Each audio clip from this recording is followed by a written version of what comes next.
Now that the medieval roadmap for February is officially over, with the glorious display of archery on the way out, I think we can all agree that it was a big flop.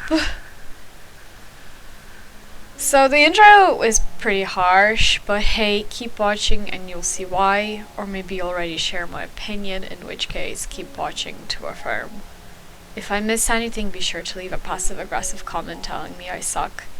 Anyway, let's get on with it, and first up, the month summary, aka the promises and the actuality. We love an organized list, so here's what was promised and what we got. Starting with week 1. Number 1, the end of the Trailblazer Battle Pass, and we said goodbye to the snow. Honestly, I've been playing with the snow off for weeks now. Not much else to say about that. However, I think the Trailblazer track would have been better suited if it was themed for the medieval month instead of just a random horse release. It's pretty stupid, especially since the track released for the Criollos is exclusive only to the Criollos, like the saddle. It's pretty dumb in my opinion. Anyway, I'll elaborate what I would have done in their place. Anyway, second thing that we got is the Chivalrous Championships. The update for January 28th was a new season of championship ranks and a complimentary daily championship chore with Libera. But it's honestly so lazy. The daily chore is a copy and paste of the Christmas Moorland one with the weird elf creature, gremlin looking thing, but just with a different dialogue box. Except unlike the winter daily, this one is from feck nowhere. It's an arbitrary chore that is placed in the most inconvenient places to try draw more attention to the area, and in my opinion, such a chore should be near a home stable, so if you care about the champ's ranks, you can at least pick your stable accommodating to be conveniently beside it, which is precisely why mine is still Moorland. Just another way that they want you to waste your shillings on the trailer rather than save them, or increase player time by you just running over there because you're like me and refuse to spend money. But hey, we got what we were promised at least. Week 2, continued competitions with an asterisk.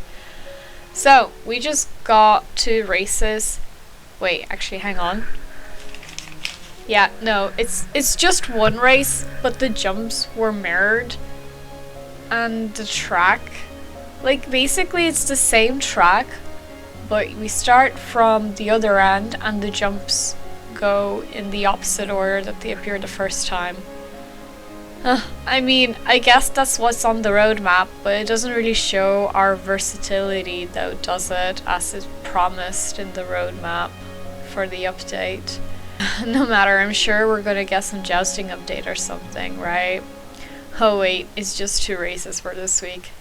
How thoughtful.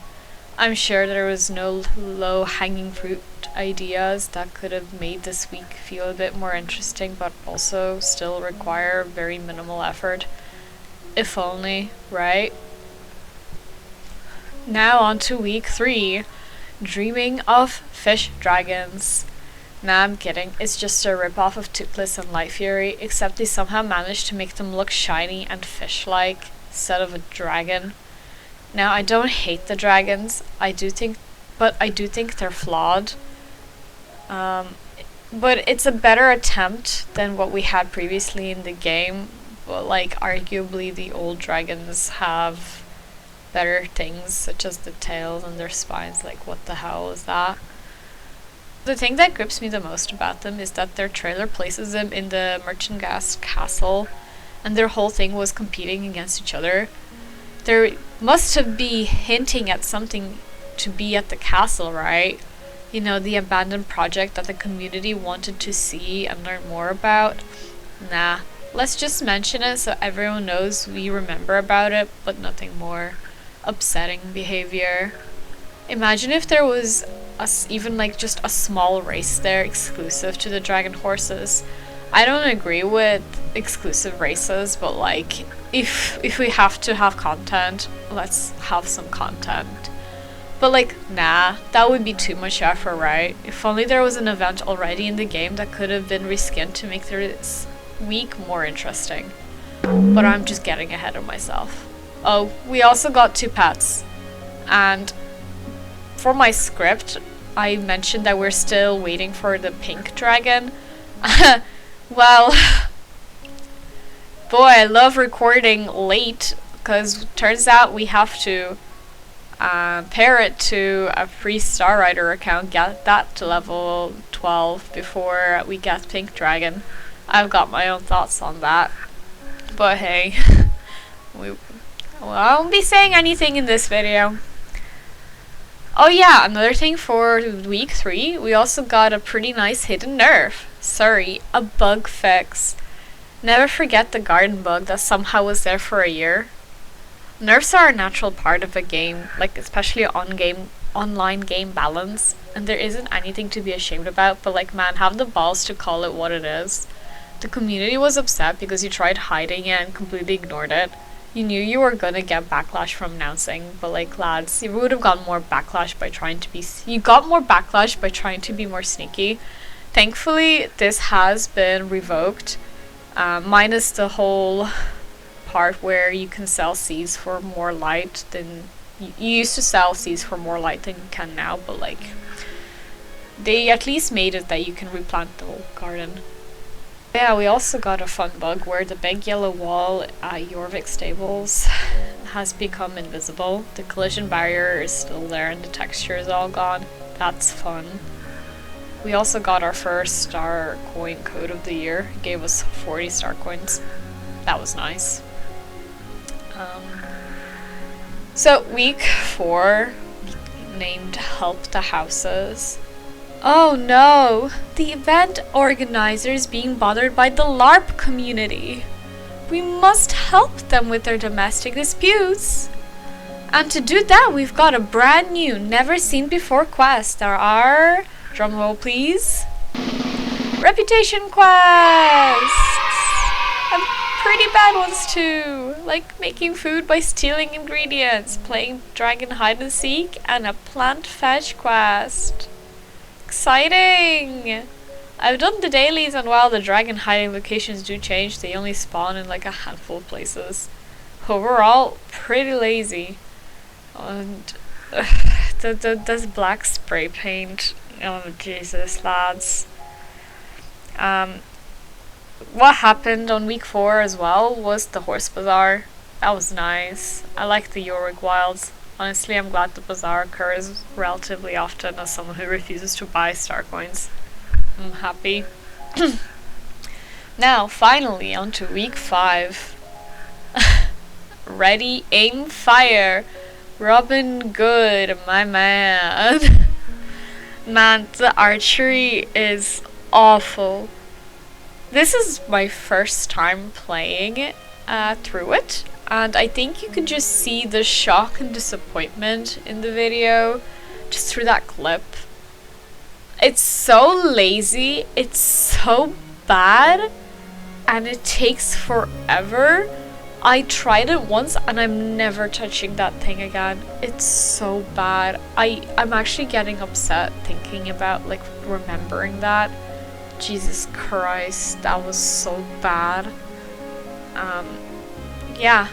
Then what else happened? That's kind of it. Oh yeah, we also got another Starcoin code.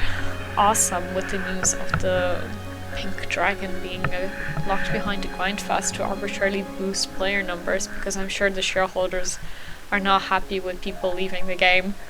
I'm sure the kids are, because they're kids. There were also the cheat ban waves. I don't consider this to be really a part of an update. It should be implemented from the very start and should be a regular thing. And Rattle has, mentioned that now that they said that, they kind of have to keep going, otherwise it's just going to be a flop. But hey, this roadmap was a flop anyway, so it's not like it will be new for us or so. Now, on to the fun part. Please note that what I'm about to suggest is also lackluster and boring. I have / had so many more interesting ideas for these themed events, but I restricted them to be a bit more grounded and realistic for SSO to actually implement. After all, you know, Star Stable Entertainment is really lazy, and I actually wanted to suggest some actual probable ideas that could come at some point. Don't worry, devs, most of them are just reskinned events you already have the code for. I know it's not the devs' fault, but like, yeah. Anyway, here's my suggestions for week 1. For week 1, we're gonna start off scary, and we're gonna combine a few of the first updates to contain the following for week 1. Introduce the new championship ranks, add the daily champ quest with Libera, and add the 2 daily races. Don't even have to change them, just keep that one is exactly just a perfect mirror to the other one. Could also name the update something like the Trials of Knighthood, which would be like tied to, you know, the championships and the races of you trying to prove yourself to be a good like knight or a racer or whatever, right? Again, we're being lazy here. Week 2. In light of the dragon horses and the pets arriving next week, I would have introduced a short quest line. Something along the lines of one of the NPCs goes, "Oh my god, I think I saw a real dragon. Oh my gosh, we should go look at them. And with the castle? Wow." And then we do something similar to Poe the Crow from Halloween events, where we run around the area to look for clues such as hoof prints or scales. I don't know, we could even just do horse poop, because why not? Recycle Camp Western as well in there, why not? And like once we found like 5 or 10 pieces of evidence, we could go back to the NPC and give it in. So pretty much like Poe the Crow. Maybe it's literally Poe the Crow, but recycle some of the Yeti hunt from Christmas thrown in, where you know you have the vampire guy, Scott Butterfield, or whatever his name is. And Poe the Crow literally said the exact same location as the castle where the teaser for their dragon horses were, so like, come on, it's right there. That's what I meant by low-hanging fruit. If we really wanted to, we could even have a mini rep quest where you bring food and offering to the castle walls to show that you could be trusted to the dragons and their pets, if we don't want to try too hard and go with the NPC idea.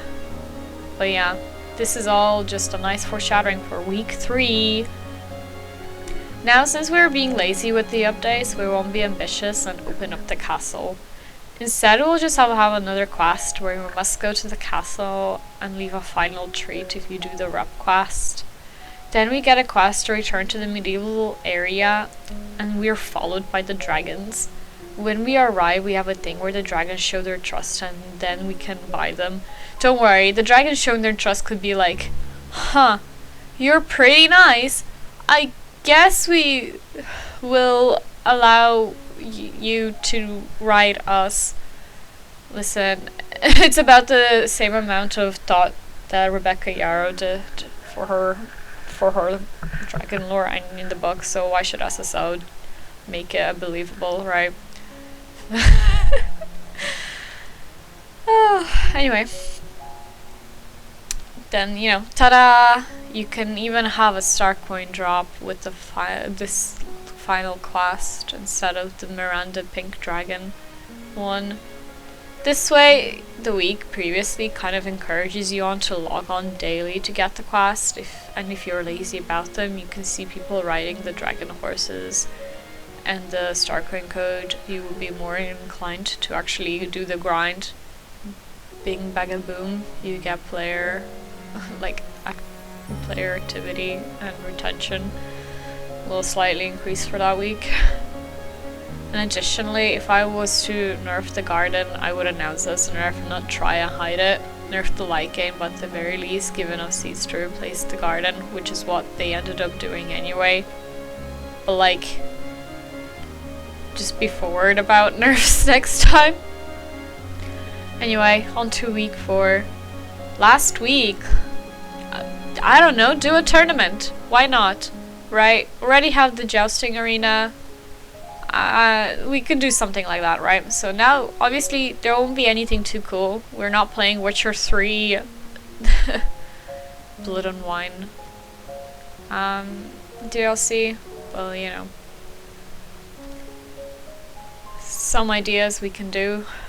Like I said, could do a jousting thing where you actually have to have a friend and you joust against your friend to compete. Could I get like a piece of clothes that's just exclusive for that 1 week? You know, further continue the grind fast that the game is, but actually give something cool in return. So, what else you can do? You can do the races again, and just if you get a good time from a group of friends, you will get like a cool item or something like that. What else? Oh, yeah, you can do the archery as well, you know, but actually make it good, such as we can aim ourselves. Witcher 3 of Blood and Wine expansion for the game literally has a race where you run around with archery. So they could have done the exact same thing. So it would have actually just been a race where you click a button when you get near a target. But like that would have been a bit more exciting than what it currently is anyway. Next, you could do like a mini sword fight. Don't worry, it's just going to be the same mini game that we have for like Horse Care or every other quest, except it's like you swing a sword around and you have generic crowd clap noise in the background. Yeah, and just I guess you can dump a lot of clothes parts here as well, just as part of the tournament, like festival. Yeah, pretty lowball ideas, also very lazy, and I made sure to implement some recycled events so that, you know, the code is already there, you just need to slightly adjust it. So yeah, pretty lackluster and lazy update ideas that could have been good. Also, you could have done the Trailblazer track for the medieval month and have the rewards be like an actual medieval set, which people care more about than the Criollo. I literally seen no one with the stuff we got from that track on my server. Anyway, gonna head off now. Bye.